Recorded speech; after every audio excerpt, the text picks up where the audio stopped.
I've heard people say that, I want to go there to hustle. That there are some sort of jobs that they do. I remember, when you go there, the people that make hair, especially the make hair, artisans, they get a lot of money compared to if you would, to what you get here. And then when you look at it vis-a-vis the exchange rate, you're like, that's coming home money. But then we're also talking about taxes there. The amount of money you make there, you will spend a lot of it there. You must give back to the government. There's some Nigerians who are under the radar. They don't have proper documentation. They are making this money. They are keeping this money. So they are doing this work from house to house and keeping this money. So those ones, also, the lifestyle that they're living is not quite, it's not a very... enticing. It's not a very, encouraging. You see people... They barely, the rooms that they stay in, barely there, the child, whoever it is, just cramped up in places just so that they can make this money. So they know that the only reason they're there is to make this foreign exchange so that they can come back and exchange it. But if that's the life that you're looking for, maybe that's okay. If you're sure that when you get there, that is really what you want to do. But you cannot expect, this person that is hustling now, she may be looking at it that because I'm in Nigeria, everything I'm doing here is worse because it's in Nigeria. If I was doing exact same abroad, it would be better. It may also not be. Yeah, not necessarily. And then people who... Let's take this call, please. We have Favor from London. We want to hear from somebody from London to give us the real gist. Yes. Good morning, Favor. Morning, how are you? We're fine, we're doing well. Hello. We're fine. How are you? We're doing well. Yeah, I want to make contribution to your conversation.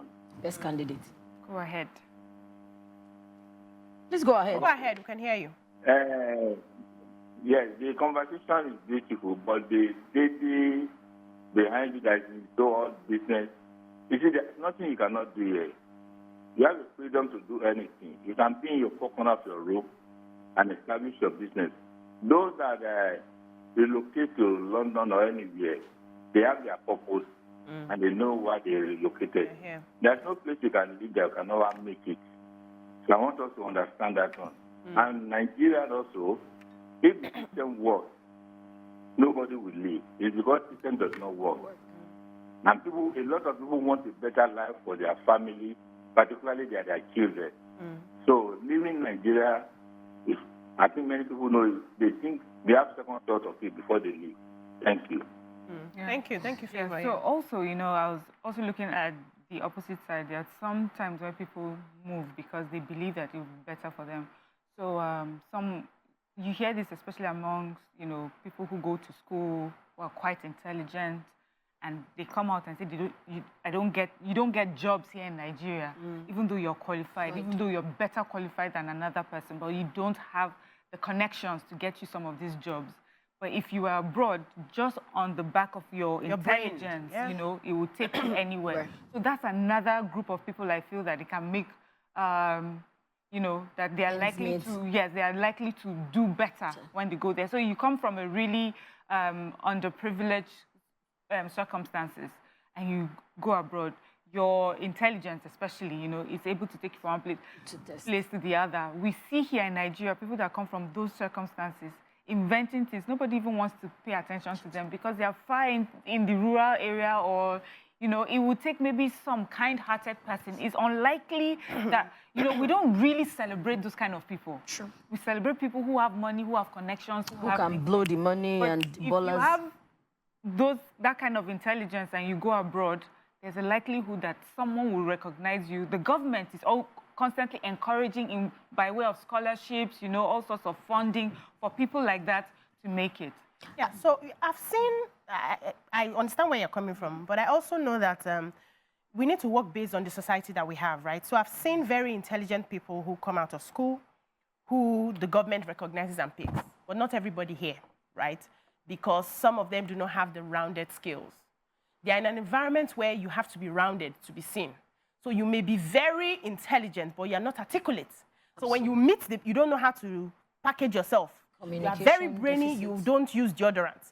You don't wear your shoes properly. So when you are given an opportunity to be in a place where you market yourself, nobody pays attention because you're not... There's a deficit somewhere. Yes.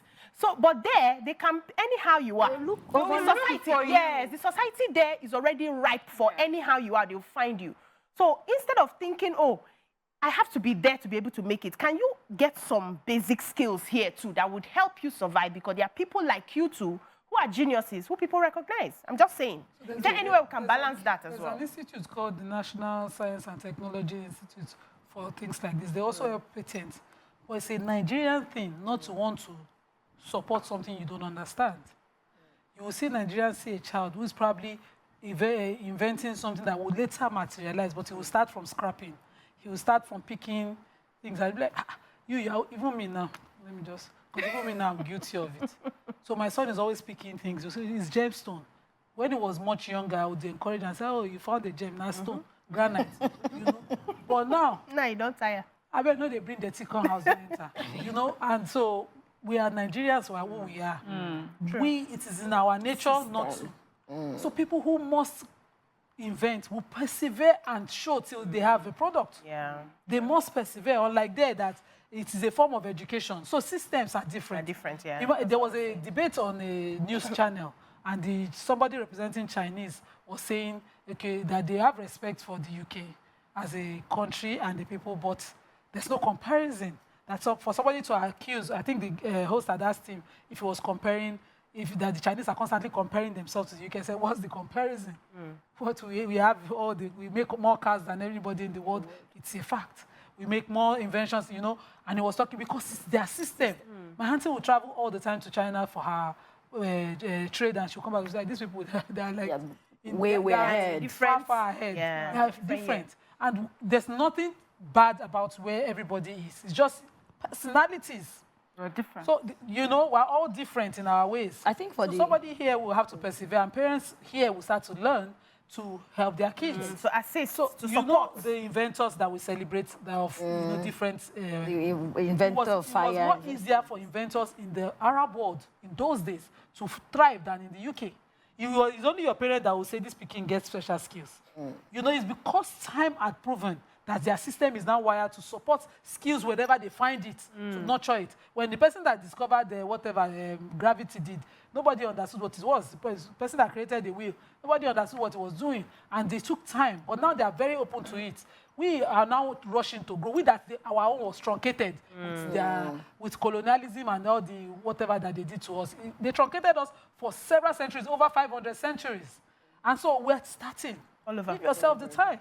I think from the caller that called before Mr. Favor, and she said, oh, if I go there, I'll come back. I always encourage people that if you go there, acquire the necessary knowledge and come back. But because we discover that when they get there, the way of life, probably the remunerations they get and all of that, it keeps them entrenched. Then you now find out that, oh, Daddy Canada has spent 30 years in Canada. They have spent 45 years in Australia.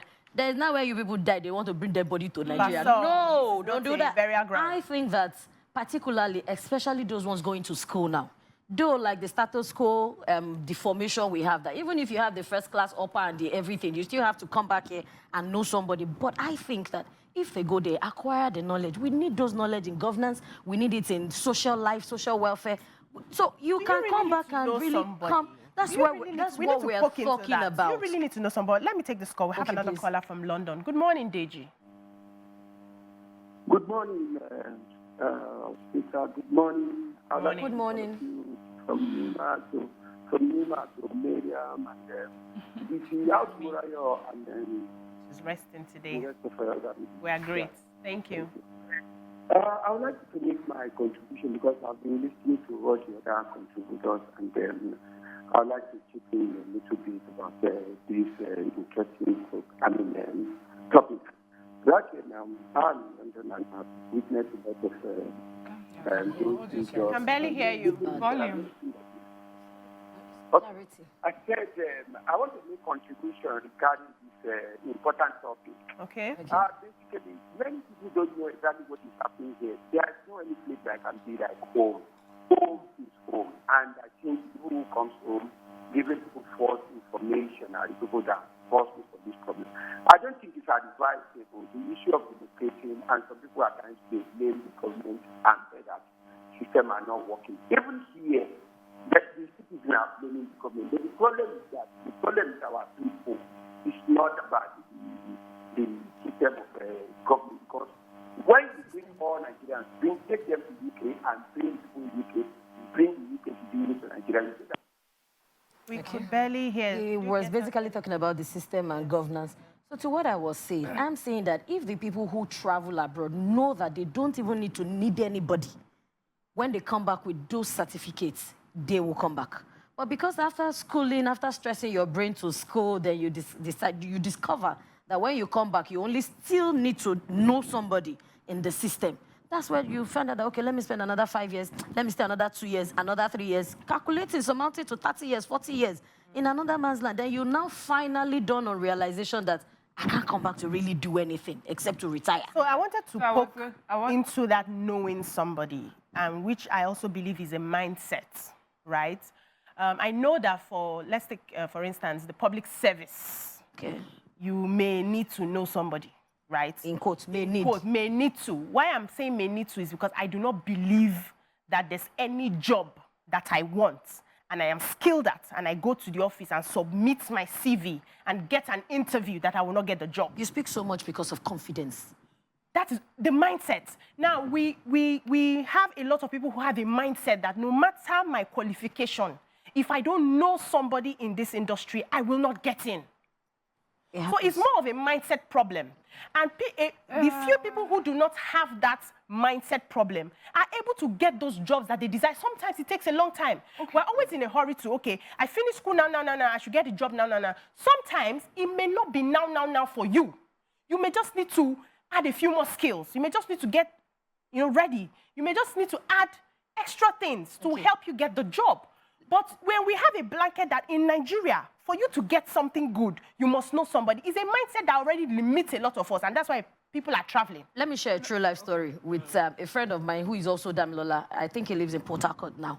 He went to one of these big, giant telecommunications company, and the CV he put forth, the manager in that company said, you are more skilled than I am. If I hire you, I'll get fired for you. So go back, take out all your certifications first. Just leave your BSc and 1 master's. And Damilola keeps writing professional exams every year, as far as South Africa, as far as England, just to beef up his CV. My dear, he went back to start his company in Port Harcourt. He didn't even stay in Lagos. It still comes down to, he knew. He knew. Wait. I said he went back. He went back. And started a company. And started his own. That was his calling. I know a lot of Nigerians who cannot start a cleaning agency here. They will tell you that I would do anything when I get there and go and clean. But they won't do it. When you were a student, can you clean? Do you clean? Do you clean? You will not go there. You choose it. I'm not saying, you see, I hate to speak against a person's decision or their present condition. Yeah. What I'm saying is that whatever you feel is okay to do there, you should have started doing it here. As an option, and see whether you don't amass that money. I'll compare it to these alagas that are trending now abroad. They started the alaga trade. From here. They moved from here and covered the Nigerians who have already relocated, who needed alaga. They are the ones maxing out the money. Somebody still told me yesterday that, damn, if you relocate, you already have work. And MC work is there, you'll be making a lot of money. I said, but I'm not coming. These caterers who are going from one party to the other, do you know the wahala of it? The face inside it doing jollof rice. Yes, no. But they go there and they cater to Nigerians whose appetites cannot change. You know why our food stuff suddenly skyrocketed? Is it export? Export now, yeah. Nigerians who have gone there, they don't want to shop burger. They still want that locally made fufu. Buy that one for me. So some people will now package rice from India and help them to put made in Nigeria. Yeah, those people. Those people are your food. Yes. I was going to say about those who travel and say that, I'll be back.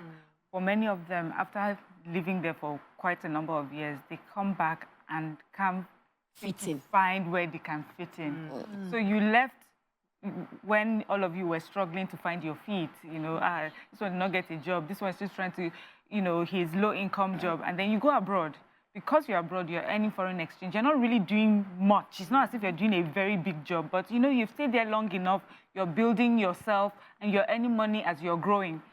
by the time you come back, your boys or your people Have moved on. And you know how Nigeria can be. One day you're here, the next day you're high up there, depending on, how life works for you.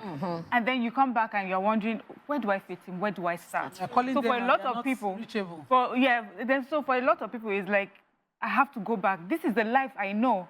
If you stay in a particular place long enough, that will become your home. Your way of life. Everybody, your connections, your network, your people, your children, everything you know is there. So in thinking about traveling as well and saying, I want to go and give, are you giving 10 years? Are you giving 15 years? There's a way of life that you have learned that you cannot also bring here and behave that way. Immediately. So you see all the way people immediately leave, when they leave Nigeria and go there and complain about all the things they don't have. That's what happens when you come here and then you're sleeping for 3 nights at a stretch, no light. You turn on your tap, no water. You have to be the one doing all those things and you can't stand it. So you go back again. Let's take this call, Busayo from Agege. Good morning, Busayo. Good morning. How are you? We're fine. All right. I don't want to contribute to what the issue of traveling and Japa syndrome that we experience in these days.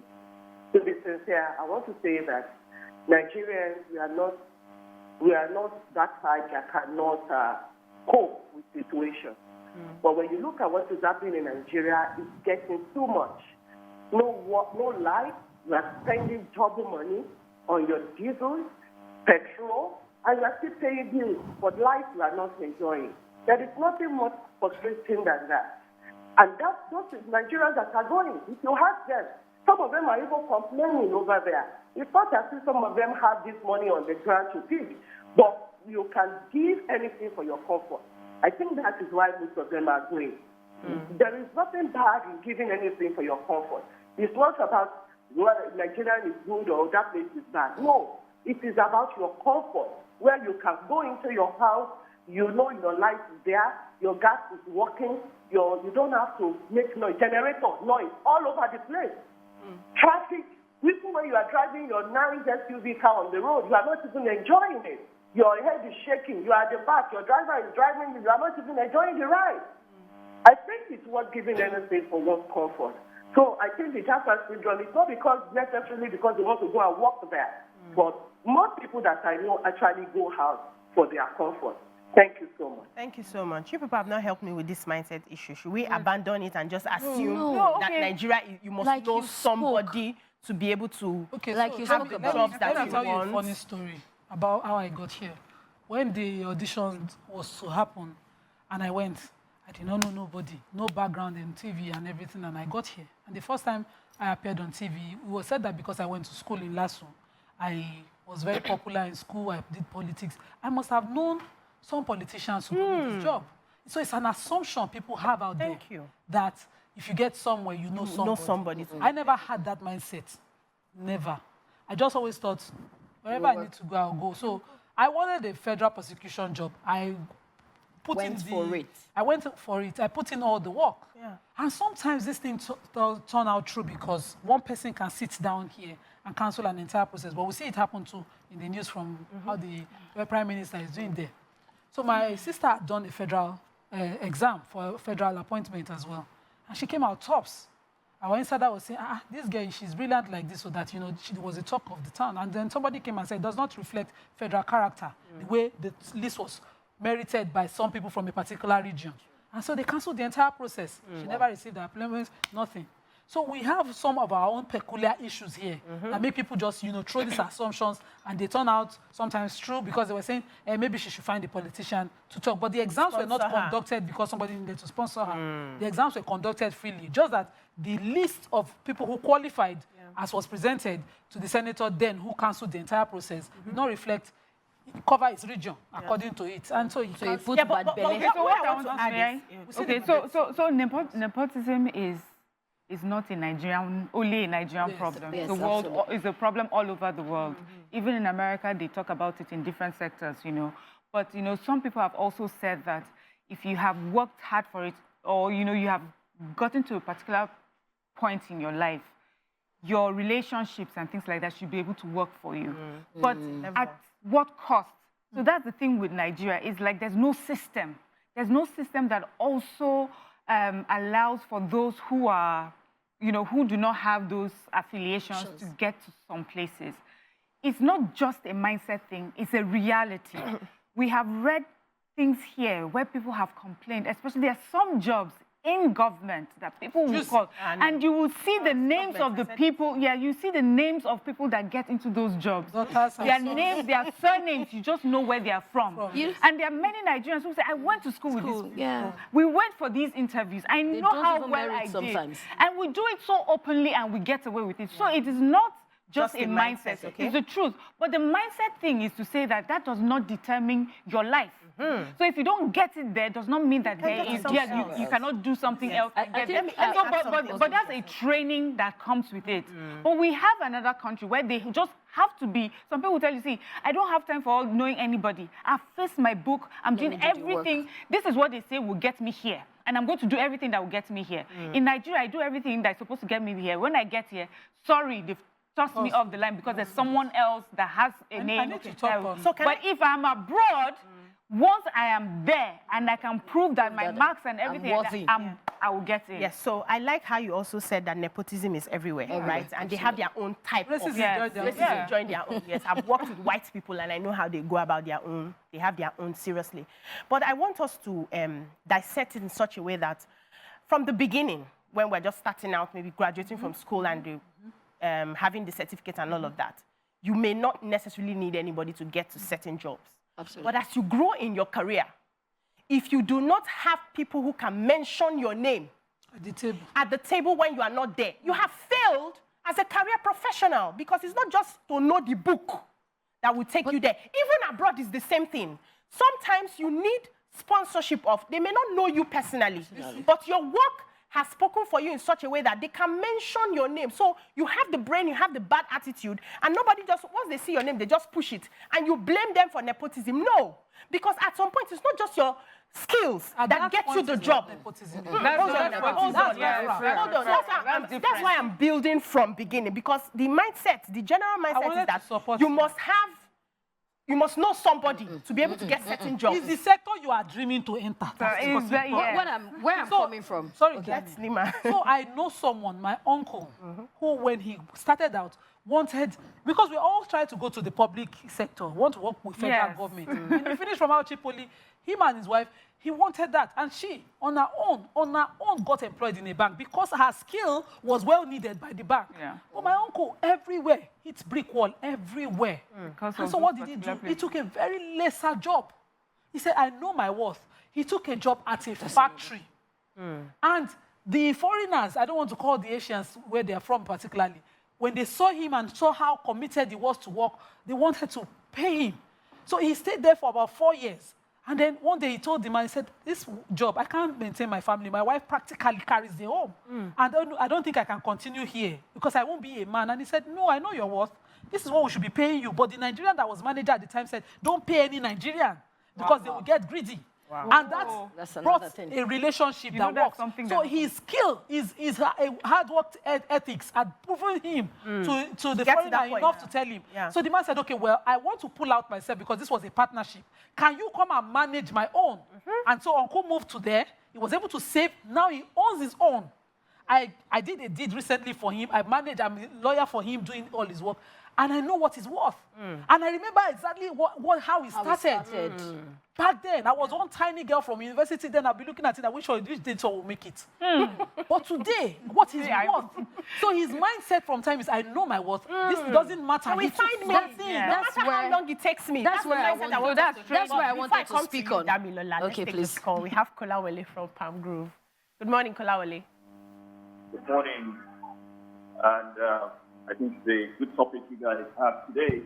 Thank you. I want to share just one experience to probably support the state of the mind or the mindset that one of you is talking about.